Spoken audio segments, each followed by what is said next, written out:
আজকের অনুষ্ঠানের সম্মানিত প্রধান অতিথি,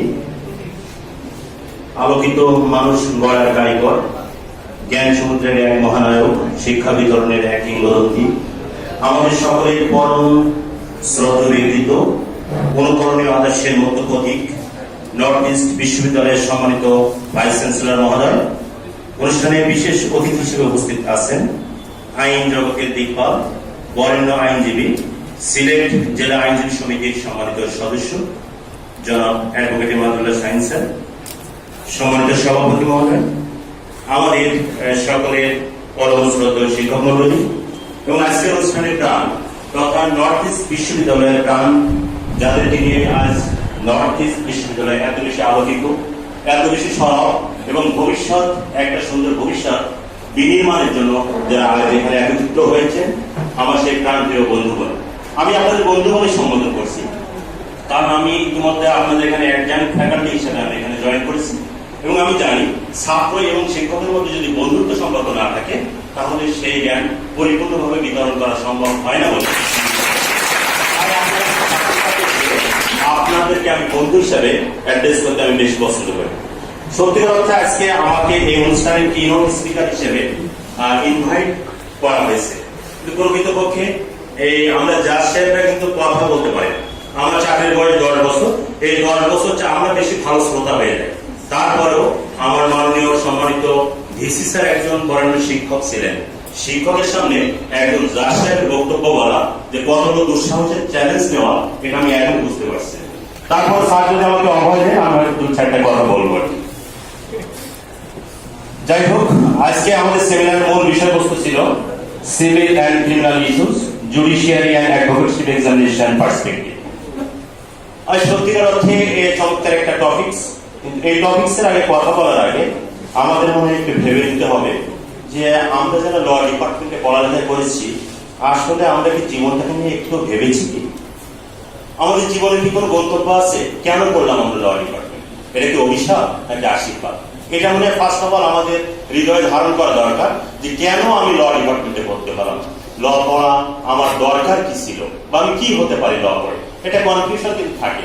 এটা থেকে নিজেই যদি আপনি আগে নিজে ডিটারমাইন না হতে পারেন যে আমি কি হতে চাই, আমার লক্ষ্যবস্তু যদি আমি নির্ধারণ না করতে পারি, সেক্ষেত্রে যত সেমিনারে হোক না কেন কোন সেমিনার কিন্তু আপনার জন্য ফলপ্রসূ হবে।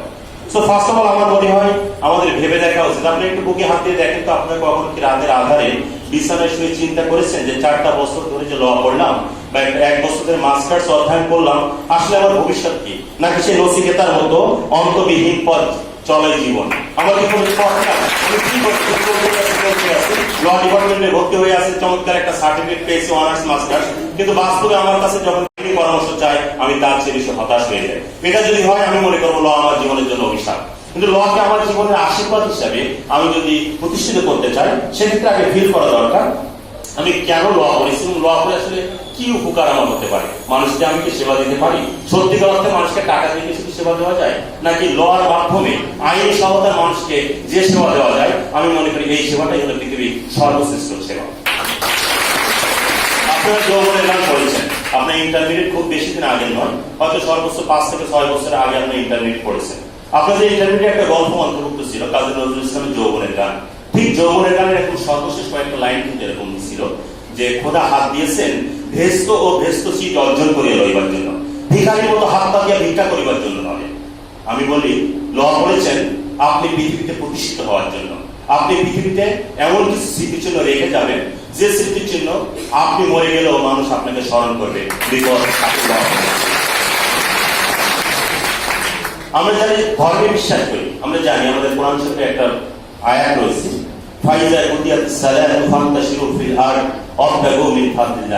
আপনি সারাদিন মন্দির মসজিদে ইবাদত বন্দেগী করবেন না, সৃষ্টিকর্তা আপনাকে কিন্তু সেজন্য প্রেরণ করি। সৃষ্টিকর্তা আপনাকে প্রেরণ করেছে যখন তোমরা আমার প্রার্থনা শেষ করবে, প্রার্থনা শেষ করে তুমি দুনিয়াতে সবকিছু অর্জন করো। তোমার রুজি, তোমার জীবিকা অর্জনের জন্য অফুরন্ত সুযোগ রয়েছে। জাস্ট এক্সপ্লোরিং, তোমাকে এটা উন্মোচন করতে হবে। তোমার যে জীবনের রহস্য, এই রহস্য ভেদ করে সফলতার কাঙ্ক্ষিত গন্তব্যে পৌঁছে যাওয়াই হলো তোমার জীবনের লক্ষ্য। আর সেই লক্ষ্য অর্জনে আমি মনে করি আমাদের ল ডিপার্টমেন্ট, ল স্টুডেন্টরা লিডিং পজিশনে আছে বলে আমি বিশ্বাস করি।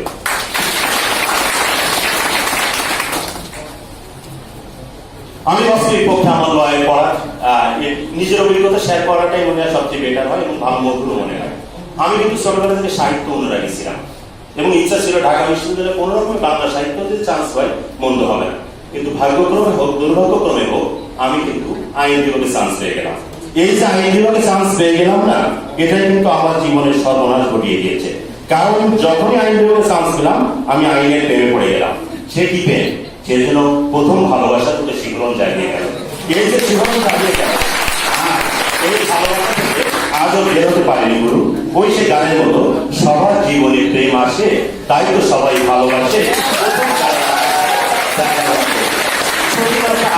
আমি আমার সে আইন সেই প্রথম ক্লাসের অনুভূতি, আইনের যে দর্শন, আইনের যে সাহিত্য, আইনের যে ইতিহাস, আইনের যে রাজনীতি, এই সবগুলো থেকে নিজেকে আষ্টে পৃষ্ঠে নিজের রঙে অনুকরণীতে এমন ভাবে জড়িয়ে গিয়েছে, এটা আমার জীবনের অক্সিজেন, আমার হৃদয় যে উপপাদ্য, আমার জীবন নদীর মোহনা হয়েছে এই আইন। সুতরাং এই আইন আপনাদের জীবনে আমি আশা করবো ঠিক এমন ভাবে যদি তন্নি সৃষ্টি করতে পারে, অনুপ্রাণিত করতে পারে আপনাদের জীবনকে, সত্যিকার অর্থে আপনারা সেদিন বুঝবেন যে আইন পড়াটাই আমাদের জীবনের জন্য সার্থক।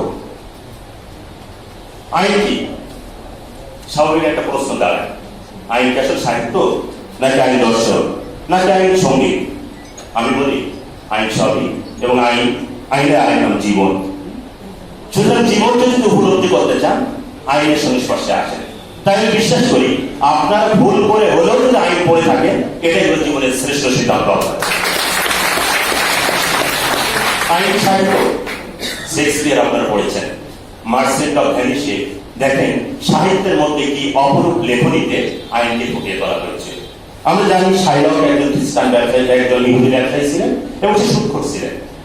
তো অ্যান্টনিও শাইলকের কাছে, একজন খ্রিস্টান ব্যবসায়ী শাইলকের কাছে কিছু অর্থ ধার চাইল, শর্ত ছিল।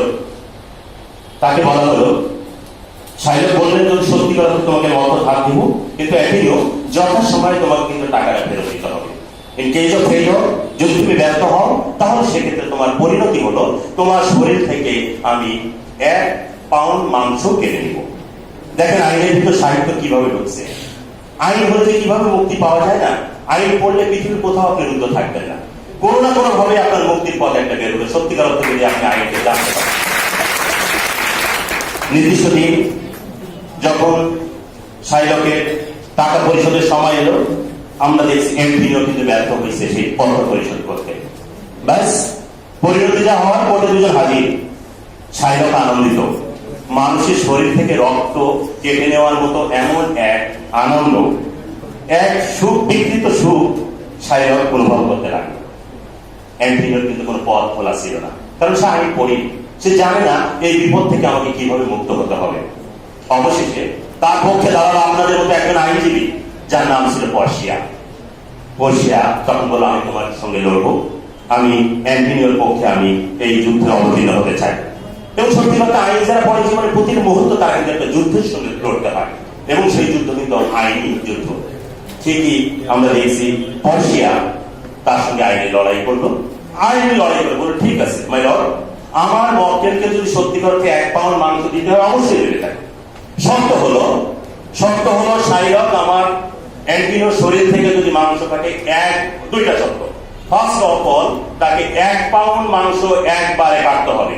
যদি 1 ইঞ্চি কম হয় তাহলে সেক্ষেত্রে শর্ত ভঙ্গ করছে, সেক্ষেত্রে শাইলকের কিন্তু পানিশমেন্ট দিতে হবে।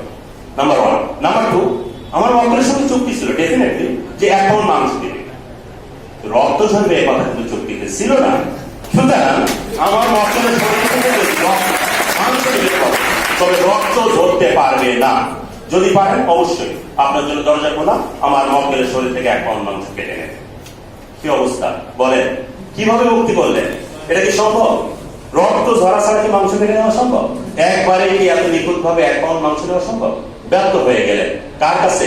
এই আইনের কাছে, আপনাদের মতো বিজ্ঞদের কাছে কিন্তু হেরে গেলেন সেই শাইলক। বঙ্কিমচন্দ্রের নাম আপনারা শুনে থাকবেন। বঙ্কিমচন্দ্রের জবানবন্দিতে, কমলাকান্তের জবানবন্দি আপনারা পড়েছেন।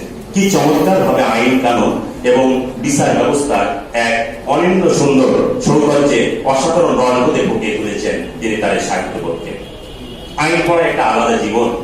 আইন পড়ার আগে আইন পড়ার পরে মানুষের জীবন কিন্তু আগের মতো থাকে না। আপনি ভেবে দেখুন তো, ফার্স্ট ইয়ারে যেদিন আপনি ভিন্ন কণ্ঠে ভিন্ন পদক্ষেপে আপনি এই ক্যাম্পাসে পা রেখেছিলেন, সেদিন আইনটা কেমন লেগেছিল? আর ঠিক এখন আপনি আইন পড়ার পরে আপনার কিন্তু আগের মতো আর চিন্তা নাই, আপনার চিন্তায় জটিলতা এসেছে আপনার ভাবনায় যুক্তির গভীরতা, মননে সংশয় এবং প্রশ্নের উকিঝুঁকি বোধে তীক্ষ্ণ যুক্তিতে আপনি সবসময় মুক্তির পথ আপনি খুঁজতে চান। ন্যায় অন্যায় দ্রোহের সাহসী অবিচারে দুর্বিনীত প্রতিবাদী হিসাবে আপনি ইতিমধ্যে কিন্তু সমাজে সবার কাছে নাম লিখিয়েছেন। আইন পড়া মানে বিজ্ঞতার সার্টিফিকেট অর্জন করা। আপনি কি জানেন, যদি আপনি আইনের সার্টিফিকেট একবার ধারণ করতে পারেন, কোন রকমে যদি এই যে আমরা বার কাউন্সিল বললাম একবার পাস করতে পারেন, আপনাকে কিন্তু সাধারণ নামে ডাকা হবে না। যে নামেই আপনাকে লোক ডাকুক না কেন, তার নামের আগে automatically by virtue of studying this subject আপনার নামের আগে কিন্তু লার্নেড লাগানো হবে। এবং পৃথিবীতে একটাই মাত্র সাবজেক্ট আপনার সেই বিজ্ঞ ক্লাবের সম্মানিত সদস্য। সুতরাং ভয় পাওয়ার কিছু নেই বন্ধু, এগিয়ে যান সম্ভব পারে। লটার পরে এদেরকে সবসময় বলা হয় যে ল লার্নার্স আর এক্সপার্ট অফ অল এক্সপার্টস। আপনার এই ডিপার্টমেন্টে পড়ে কিন্তু আপনি জানছেন, অন্যান্য অনেক সাবজেক্ট আছে এখানে। লয়ের স্টুডেন্ট যখন দেখে সবাই কিন্তু অন্য চোখে তাকায়, না না ও আইনজীবী অনেক কিছু জানে। ল ইজ আসলে মাল্টি ডিসিপ্লিনারি সাবজেক্ট, এটা কিন্তু একটা হিসেবে করতে ফেলা যায় না। শুধু আইন তা না, বললাম জীবন নিয়ে প্রতিদিনকার খেলা, নিত্যদিনের পথ চলা আমাদের জীবনে, এর নাম হলো আইন। ল মেক্স স্মার্ট। এই জন্য মনে হয় বাংলাদেশের যত সাবজেক্ট আছে সবচেয়ে স্মার্ট ছেলেরাই হলো ল পড়া দুঃসাহস। এখন প্রশ্ন দাঁড়াল, এত চমৎকার কথা, বিজ্ঞ মানুষ, স্মার্ট মানুষ, তা আইনকে আমরা জানি। আজকে রাত্রে যদি রাত 12টার সময় সংসদে আইন পাস হলো, রাস্তায় দাঁড়িয়ে প্রস্তাব করিবেন না, করিলে 50 টাকা জরিমানা। অবশ্য ঢাকা ইউনিভার্সিটি অলরেডি মাঝে মাঝে দুষ্ট ছেলেরা যে বলে রাস্তায় দাঁড়িয়ে প্রস্তাব করিবেন না, করলে 50 টাকা জরিমানা। ওরা মাঝে ওখানে সিএম মেরে দেয় আর কি, ঠিক আছে। তো এখন যদি পরের দিন সকালে সাপোজ ধরেন একজন রিক্সাওয়ালা রাস্তার পাশে দাঁড়িয়ে প্রস্তাব করছে, পুলিশ এসে ঘাটি ধরে বললো তোমাকে 50 টাকা জরিমানা, তো বললো না আমি তো জানি না। তখন কি বলবে? আইন বলছে ignorance of law is no excuse. আপনি আইন জানেন না এ কথা বলতে পারবেন না। তো সেই হিসেবে একজন রিক্সাওয়ালা যদি ঘাটতি ধরার সুযোগ থাকে, কালকে রাত্রে যে আইনটা পাস হয়েছে না জানার কারণে আপনাদের কি পরিণতি হতে পারে একটু ভেবে দেখুন। আইনের আসলে অনেকগুলো রূপ আছে, আইনের একটা ভাব আছে, একটা স্বভাব আছে এবং একটা অভাব আছে। আইনের ভাবটা কি জানেন? আমরা সবাই মনে করি আইন দিয়ে পৃথিবী সবকিছু করে ফেলবো, আসলে সব সম্ভব হয়। আইনের বাইরে মানুষের জীবন থাকে। আমি নিত্যদিনে আমার কোর্ট কাছারিতে যখন দেখি ফ্যামিলি কোর্টের মামলা নিয়ে আসে, বিচ্ছেদের মামলা, হাজবেন্ড ওয়াইফ দুজন চলে যাচ্ছে, ছোট্ট একটা বাচ্চা তাকিয়ে আছে মায়ের দিকে, তাকিয়ে আছে বাবার দিকে, কি কাহিনী করছে কিছুই বুঝে উঠতে পারে না, তার জীবন থেকে কি সর্বনাশ হয়ে যাচ্ছে কিছুই বুঝতে পারে না। এই জন্য আইন দিয়ে কিন্তু সবকিছু হবে না, কিন্তু আইন পড়লে সবকিছুতে কিন্তু ভূমিকা রাখার এক গুরুত্বপূর্ণ সুযোগ আপনার জীবনে তৈরি হয়ে যায়। আইনের অভাবটা হলো কি জানেন? আমরা এখন সে কলোনিয়ার রূপ থেকে কিন্তু বের হতে পারিনি। আর আইনের স্বভাবটা হলো যে আমরা প্রকৃত দক্ষ, আমরা সেই এটা কিন্তু মানে দক্ষ কারিগর, দক্ষ সৈনিক আইনের জগতে আমরা এখন তৈরি করতে পারি। তো সেই দক্ষ সৈনিক তৈরি করার জন্য এই বিশ্ববিদ্যালয়, বাংলাদেশের অসংখ্য বিশ্ববিদ্যালয়ে কিন্তু আইনের সাবজেক্ট চালু করা হয়েছে। এবং আইনের ছাত্র যত বেশি বের হবে, আইনের শাসন তত বেশি সমন্বিত হবে এবং আইন তত বেশি কিন্তু বাস্তবে প্রয়োগ হয়ে আমরা সত্যিকার অর্থে বঙ্গবন্ধু শেখ মুজিবুর রহমানের যে স্বপ্নের বাংলাদেশ, সেটা আমরা করতে সক্ষম হব।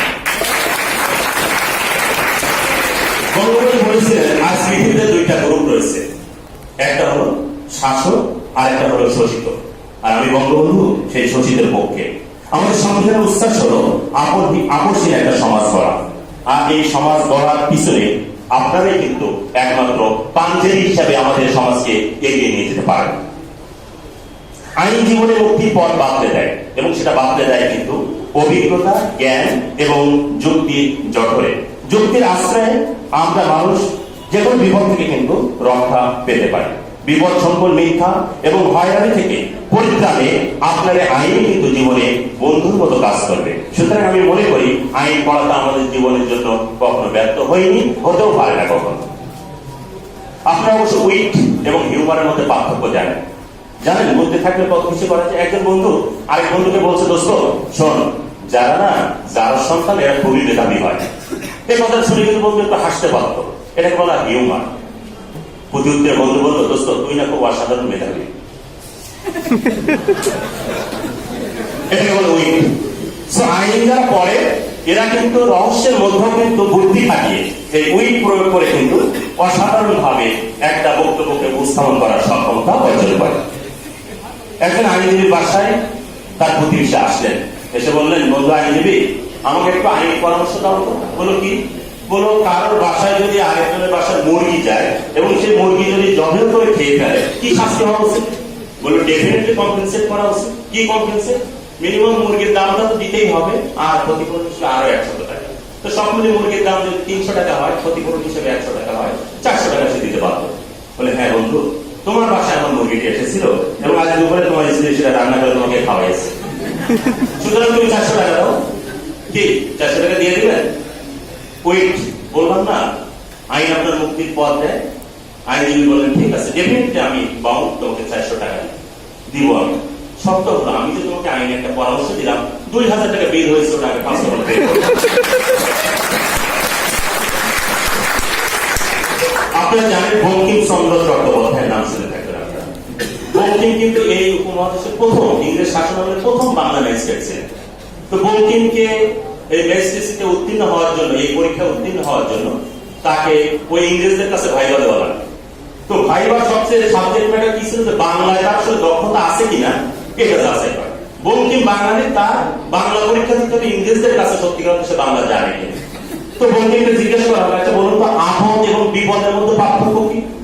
বঙ্কিম প্রত্যুত্তরে বললেন, ইয়েস, আমি রাস্তায় আসতে গিয়ে যদি কোথাও অ্যাক্সিডেন্ট হতো, সেটা হতো আমার বিপদ।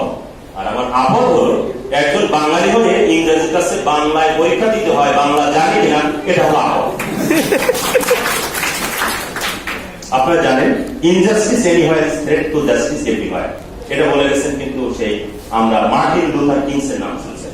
সুতরাং পৃথিবীর কোথাও কোনো অফিসার নৈরাজ্য, আপনার সমাজে আপনার আশেপাশে যে নৈরাজ্য রয়েছে, এগুলো প্রতিরোধ করার জন্য আপনি কিন্তু একমাত্র সাহসী ভূমিকা রাখতে পারেন এবং আপনি কিন্তু এই বিষয়ে লেখাপড়া করছেন। সুতরাং সমাজ সেবক হিসাবে আপনি মানুষের পাশে দাঁড়ানোর জন্য এই আইন হলো আপনার সঙ্গে সবসময় থাকবে এবং আইন কিন্তু আপনার মতো প্যানিকের মতো কাজ করবে, প্যানিসিয়ার মতো কাজ করবে, মেডিসিন হিসাবে কাজ করবে। এটা আপনার জীবনে